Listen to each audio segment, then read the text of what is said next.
Mm, mm. Hello, everyone. I want to first of all thank everybody for showing up today. And this is like my intro episode where I'll introduce myself and kind of the concept behind Pearls of Pedagogy. So I'm really excited, really nervous too. So first, I want everybody to go ahead and let us know where you're watching from. So just in the comments, let us know like what state you're watching from. If you're watching from the sofa, from a chair, from your car, wherever. And if you're driving right now, please be careful. So, first of all, I just want to give like a bunch of thank yous. I want to thank my husband, has been amazing. He just took the all of our cheer-ins out so that I would have a little more quiet, peace and quiet here at the house. And I'm so excited to have somebody like him, in my corner there, right? So shout out to Ellis. He's driving now, so he better not be watching right now. Okay, so all of my mentors that I have met over the years and been able to kind of have someone, really help mold me into the educator that I am today and will continue to grow into because I'm not done growing. All right, so Pearls of Pedagogy has kind of blossomed from just a simple blog into something that is really what I needed. So when I first began teaching, I noticed that it was really difficult for me to find teacher mentors. And when I say that, yes, there are other teachers out there, but teachers are busy, and a lot of the educators that I really wanted to cleave to, they have lives. And so I said, well, why don't I like create some type of archive, if that makes sense? So, like a digital archive of these pearls of wisdom from other educators. And that way, people all over the country, maybe even all over the world, will have a place to go to just find out just practical tips on teaching. I see a few on YouTube, but not a lot, especially teachers of color. So that's really what this channel is mainly about, just trying to spread more knowledge, especially with the way the education world is going right now. You have more veteran teachers leaving the profession, and you have more novice teachers that don't have the experience, and they also don't have veteran teachers at the school to lean on like in years past. So I want to be able to introduce all of these retired educators and administrators and higher ed administrators to everyone, the ones that I know. And I can say, hey, just because you're not in the classroom anymore doesn't mean that you can't help those of us that are still that are there now. So I just want everybody to know that's really what the big purpose of this. But we will have some entertaining things as well. I will always start off with some current events. So my first current event that I didn't really comment on at first was the teacher. I believe it was, I want to say maybe it was in Georgia. I'm not sure the location where this guy taught, but he basically had students after school take down his braids. Now, he got a lot of backlash because I believe he either streamed it or just recorded it and uploaded it online. The students that were braiding his hair were female students, I believe. And then when he posted it, he went like, I don't even think it was like a day went by before folks were dragging him. And then, but you still had people that were saying, hey, he has a bond with his students. Y'all tell me what you think. I saw some people comment about it. I try not to give my 2 cents because I was like, did we have all the information? Now, of course, at first I was just like, why are you taking your hair down at school? That was my first thing because I don't know many places of employment that where you can just take down your hair unless you work at a salon. So that was my first that was my initial thought, right? So I was like, what is going on? And so he explained that, oh, well, he didn't have time to. Now, in his explanation, mm, it really, to me, the explanation that he gave that, oh, he didn't have time and his students wanted to do it, it really showed me like a lack of preparation. And saying that, I'm like, okay, well, did he have a veteran teacher to lean on to say, hey, is this a good idea? Because if I need to have my hair taken down, and I get my hair braided very often now, my first thought isn't going to be my students. That's just me. I don't know what kind of household you grew up in. I don't know what kind of germs you have. So you're not about to put your hands in my head on my body. That's just too much. And especially with, the education field, we just need to make sure we have a very clear line with our students. Now, that doesn't mean that we are not nurturing. That doesn't mean that we are not, we don't have like this environment that's accepting and inclusive. It just means, okay, I have boundaries. And that just, you took it too far.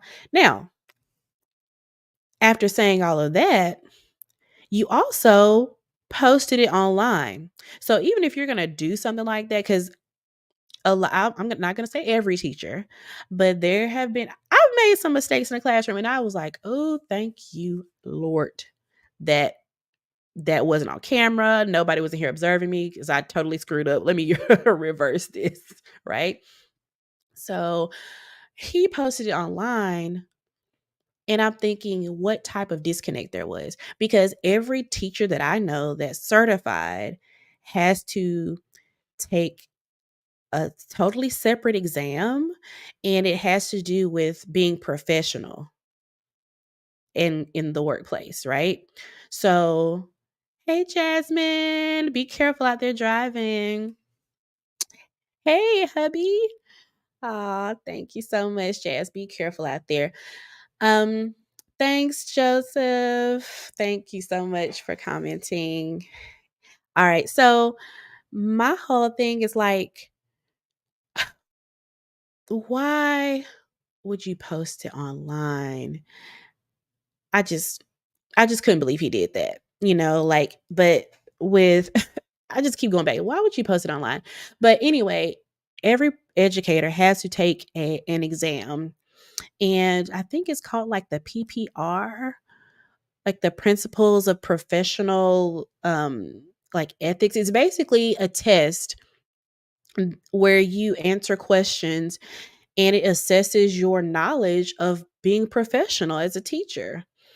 And there are very specific parts of that test that discuss, social media, um, interactions with students. Even every year, we have to do this like safe schools training on being professional with students, especially if you are dealing with middle to high school students.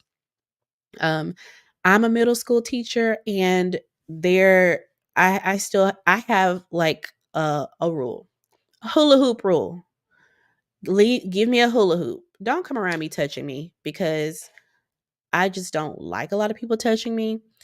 And then I'm not trying to go to prison. I'm not trying to get my bag cut off because somebody was hugging me too close. Oh, Miss Hill, she be over there fraternizing with the kids. No, not me. I love you to pieces, but not that much. So that was my next question. Like, did he kind of throw all that out of the window?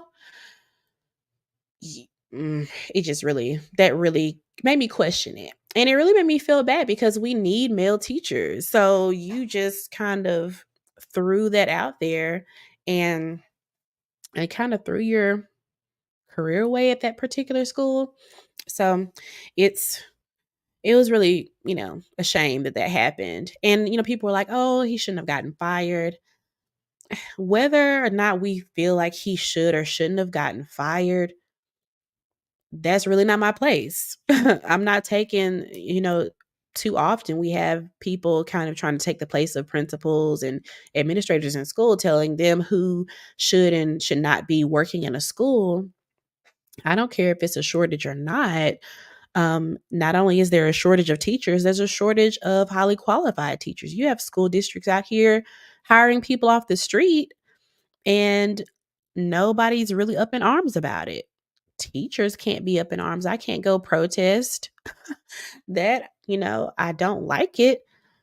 So who's going to protest for the children? Are the parents going to do it? We don't know. Do we see them doing it? Or do we see the media talking about it? Maybe if the parents are, we just don't know because the media is not showing it. Oh well. So next thing on my list. So yeah, basically, um, like my husband said, he was wilding. Like I would never have students take down my hair at school. I don't care how close we are. I don't care about the bond. I mean, and went through grade school at a time where I had a teacher drive me home multiple times after school. Miss Rosemary Buffer. I love you to pieces. She's retired now, so y'all can't touch her. She's got the bag. Miss Rosemary Buffer had us in a play called Teen. This was 8th grade. We complained about being in it. We complained about being in this musical. And she said, "Oh, I'll give you a ride home." And I'm like, so we really had no reason to say we couldn't come after school, right? And I remember us staying after school, we're practicing and everything, and we get in her van. It was a Silhouette. Now, I believe it was like 4 or 5 of us she's taking home in the evening. Um, and we're driving home. Well, we think we're going home, and Miss Buffer says, "Oh, I need to stop in my church real quick. Y'all help me get these boxes and take them inside."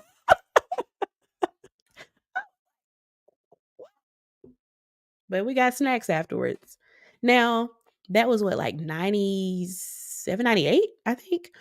So that was a different time.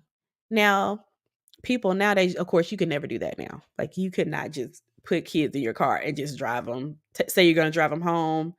Number one, you wouldn't do that. Number two, you wouldn't say you're going to drive them home and then stop at your church and have them unload some stuff for your church and give them snacks and everything.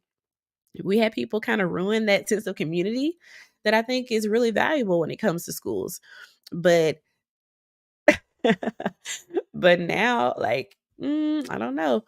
Back then, that's what happened. Um, Now I will say that Miss Buffer wasn't a stranger to my family either. She went to high school with my aunties, uncles, so they all knew each other. We People knew where people lived. We knew all these people, and all these teachers were from the community, where they taught. So that was something you don't see a lot nowadays. I mean, um, you just don't see that a lot. So anyway, so we talked about the guy getting his hair taken down. That was wild.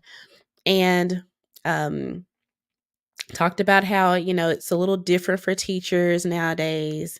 But as far as my experience in education, one of the biggest issues that I see is, well, that I've experienced, I'll say that. One of the biggest issues that I've experienced in my career so far is the fact that I was trained to be a teacher in one state, and I ended up actually teaching in a totally different state.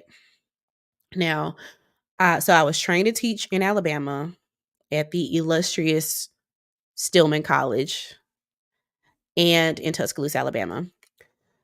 Love that school. upon graduation, I moved to Dallas. Now, when I get here, there was not any type of training for, oh, you're not from this state? Let us tell you how we do things here. Because Texas teaching in the education system here is unlike any other place in America. I will say that. There is a pledge. When I got here, I did not know what was going on. When it's time for my students to stand for the Pledge of Allegiance, and then I'm thinking we're done. And then all of a sudden they say, honor the Texas flag. I say, whoa, what's going on? And then they start a whole pledge to the state flag of Texas. I pledge allegiance to the Texas, one state under God and indivisible. I don't even know how it goes. Isn't that a shame? I said, what is that? I had asked that. They were like, oh, yeah, we have a pledge. And I don't know how I felt weird about that because I'm like, why am I pledging allegiance to one state right after we pledged to the United States? So that was really interesting. And the kids know it. They start from pre-K on up learning honoring the Texas flag. So that was really interesting. And Texas is truly the Lone Star State.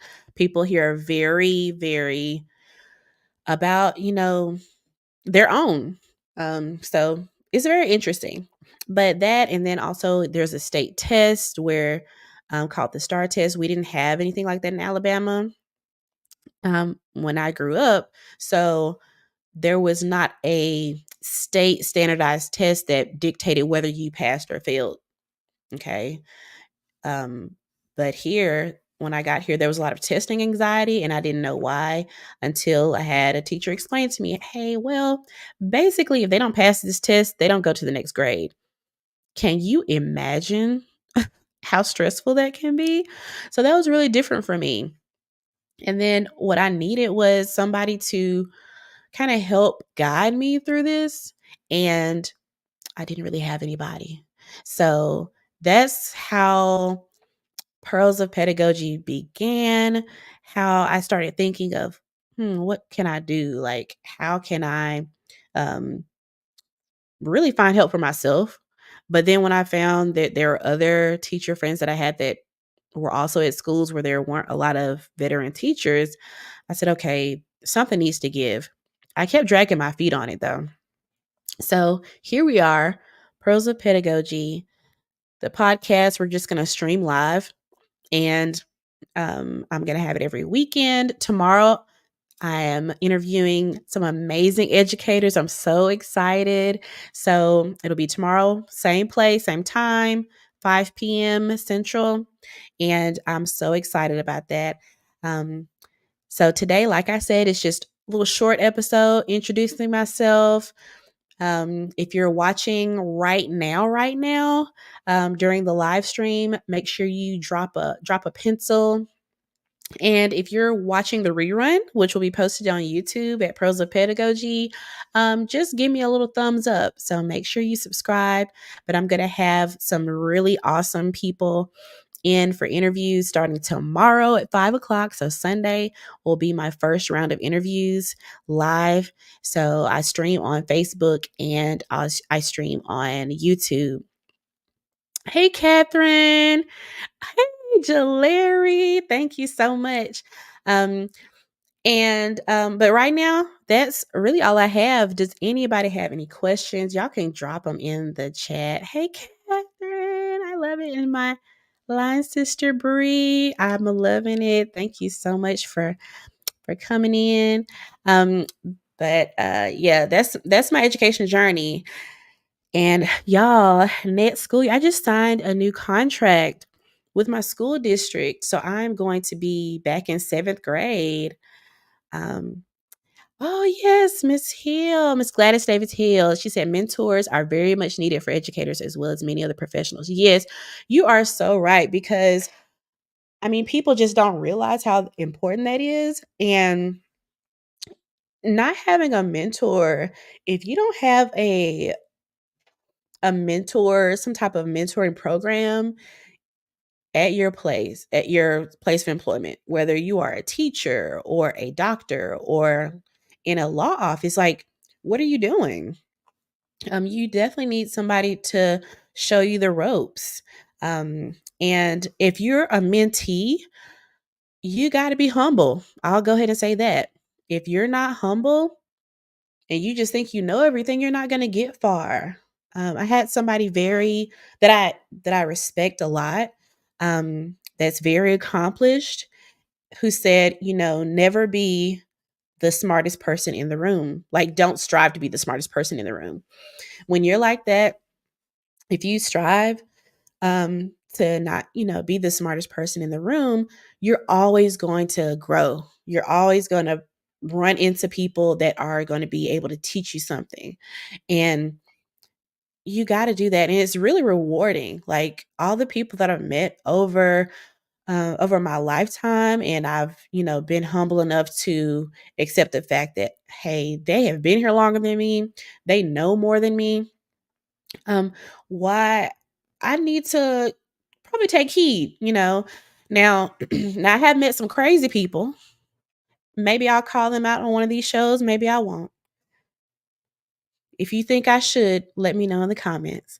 But I've met some crazy people, and one of the most valuable lessons I've learned so far is that just because somebody is older than you does not mean they are mature. It does not mean they are good communicators. It does not mean they are not trifling. So you still have to use some discernment. But what I've noticed is that if I err toward just respecting them, okay, we'll be good. Because I'd rather kind of find out, okay, they just trifling. But there are some people out there that, okay, they might be a little trifling, but they're somehow good at their job. All of us have met a person like that. This person is crazy as all get out, but they're really good at their job. So how about we, instead of saying, okay, I'm just not going to listen to this person at all, I'm not going to care what they say. Oh, I don't like how they drive their car. I don't like how they smack their mouth all the time. I don't like this, but they're really good at what they do. How about we learn how to, chew up the meat and spit out the bones? As the awesome Professor Karen Hunter says, I listen to her on Urban View satellite radio. Really good show. Awesome show. But yeah, chew up the meat, spit out the bones. There are some people, if you and that's a skill within itself. Knowing how to listen to somebody and say, okay, they might be a little off their rocker sometimes, but what they said in that one sentence does make sense.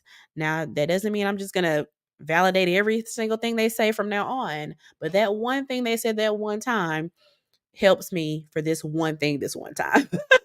So maybe doing that, and it just helps. It really helps you. So I've got some more people. Look at my hubby dropping his pencils. Thank you so much, so much.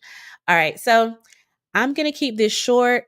I'm super nervous, but I'm just glad that I got this, like, kind of my jitters out of the way.